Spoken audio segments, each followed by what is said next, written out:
I got a quick question because once you mentioned courier, Yeah. it made me think about another game and how they're handling couriers. There's another game that I'm playing that's a Civil War game, and when you send a courier from point A to point B, if the enemy is in between, the courier actually just continues going.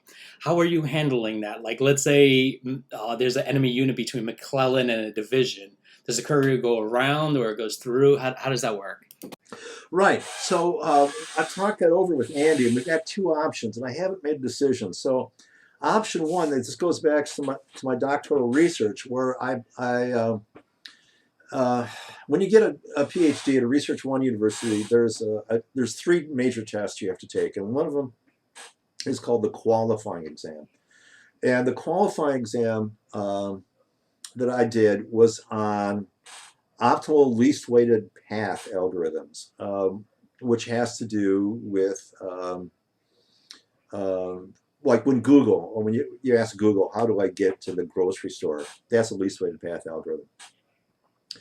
And except I was interested in least weighted path algorithms on the battlefield. And I was interested in least weighted path algorithms that also wait for not being seen by the enemy and not being killed by the enemy.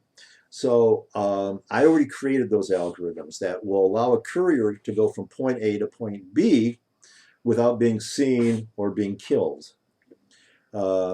So, okay, we have that option. So Andy and I were talking back and forth about this, and he was thinking, I think we should use those algorithms. And I'm thinking, well, I just read Porter's book about Grant's general staff, and they're sending dispatch riders all over the place, and they're hardly ever getting killed. I say we just send them. We just send them on the fastest algorithm, right? Which uses roads and stuff. And, they don't die that often. And I don't want to worry about that. So we haven't made a decision about that. So if we can put in the weighting to avoid enemy, what we call ROI, range of influence, or not. Well, if it's McClellan, you don't have to worry about couriers at all because he's never gonna attack anything more than he originally ordered anyway. Now, there was one particular incident where Porter takes like half a dozen or a dozen cavalry men with him. And because Grant ordered every 30 minutes, I want to dispatch from, this section of the line. And he did. So every 30 minutes, he'd send another cavalry guy back with the situation. So I don't know. I don't know how I feel about that. I mean, to your question, it's easy to watch a game that demonstrates couriers moving across a map and say, well, it's, they're moving through the lines. But the alternative is that, like, these are individual guys.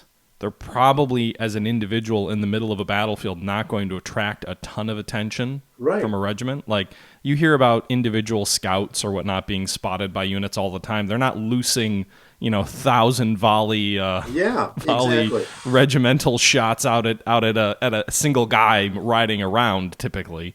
So unless you run into cavalry, I don't know. I would think your courier's probably going to be, or unless it's nighttime or dawn or something like that, where visibility could result in you stumbling into an enemy, into the heart of an enemy unit without realizing it.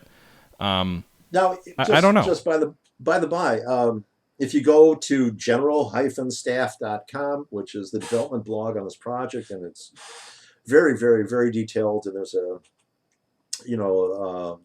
the tag cloud, and you can click on couriers and fog of war, and it will take you to a whole bunch of screenshots of how we actually do it and how it works, and you can actually see the routes that the couriers will take, and it will tell you this courier will take 17 minutes to deliver this message, and this is the route he's going to take.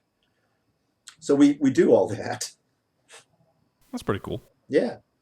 Yeah, I think that's an interesting element with these kind of games. Is a lot of games have fog of war. Only a handful of games I feel like have ever visually represented couriers or even modeled couriers in any sort of meaningful way.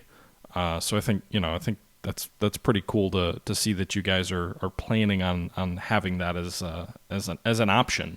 It is an option, and that's how I decided to do it. I mean, it goes all the way from you want the total experience. Okay, you're McClellan. This is what you can see. And after that, you're getting reports and you're sending messages, and that's basically the way it is. And you can see your units on the map, But that unit position might be 30 minutes stale. It might be an hour stale. If it's not directly observable by you, using a 3D line of sight algorithm, then you're working off of stale information. And that's the way it really was.